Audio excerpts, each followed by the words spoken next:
Hapoh Kapatisi TV. Ka East West Group of Institution Bangalore, ka khot admission na kabanta ka nursing but paramedical course, kabala ithu da ka Indian Nursing Council, ka buy admission ka badunatam, but she's pa percent ka Jingshitom.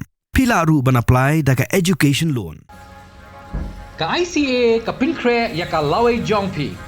Nakabinta ka tuition but coaching ka babhatam ya pi. Yes no but ka ICA.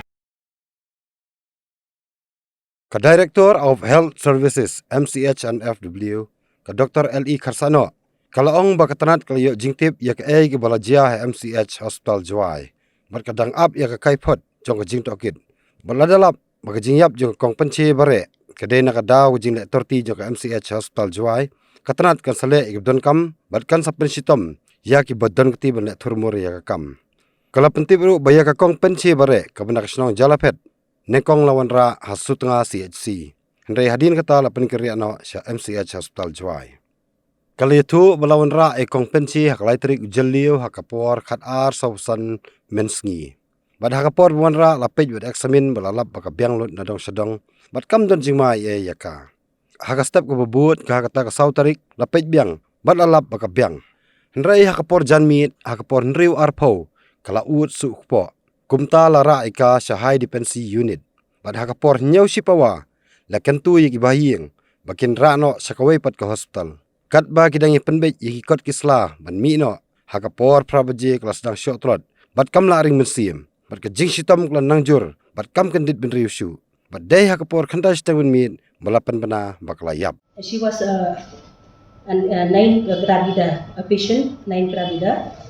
She was referred to MCH Panaliar Hospital earlier this week, and on the 2nd of June, she was initially admitted at Sutra CHC, and she was referred to Panaliar MCH Hospital at 8:10 p.m. But on that day, she refused to proceed to the referral hospital on that night, and then she was admitted on the 3rd of June at 12:45 p.m. and evaluated by the attending physician. And she was found to be clinically stable. She was fully conscious, oriented, her BP, pulse and oxygen level were within normal limit. And conservative management was initiated, including hydration and medication.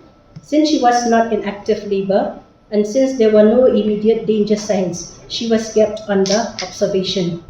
But on the 4th of June morning, she was reviewed by the obstetrician, who confirmed that there is no immediate need for operative intervention.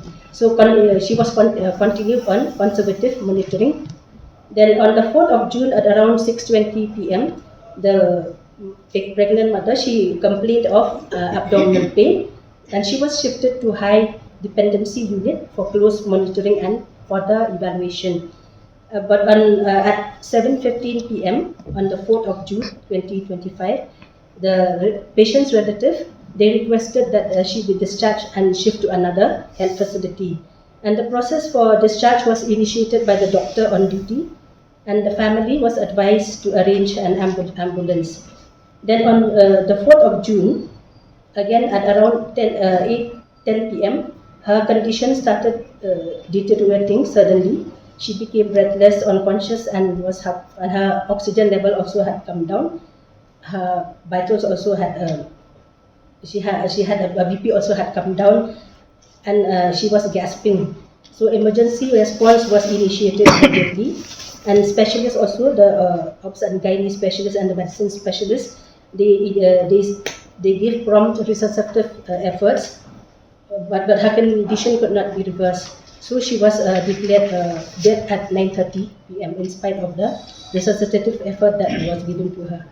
So the current status and departmental commitment is that as an FIR has been lodged and a formal investigation by the police and the magisterial inquiry is monitored by the DC is on the way. So the health department has submitted all the relevant medical reports, duty rosters, and case details to the inquiry committee. The inquiry team. Root cause analysis also is in progress to identify any gaps in the system, response or procedural lapses. If the inquiry reveals any negligence or failure in clinical care, appropriate disciplinary action will be taken against the concerned personnel. The department reiterates its commitment to transparency, accountability, and patient safety, and we will take corrective action as required to strengthen maternal health protocols across all public health institutions. This is, as I said earlier, this is not a time for blame, but it is for a time for reflection and improvement. So as a department remains steadfast in our responsibility to ensure that such tragedies are not repeated in the future. Thank you. From the hills of the east, a new voice rises. Hello Meghalaya, our state's first ever OTT platform streaming stories, music and dreams. From folklore to films, beats to breakthroughs, this is where culture meets creativity. Discover award-winning talents, breakthrough creators, and untold stories that deserves to be seen. From soulful podcasts to live streams and dreamers. This is your stage, your spotlight. Hello Meghalaya. Your story starts here.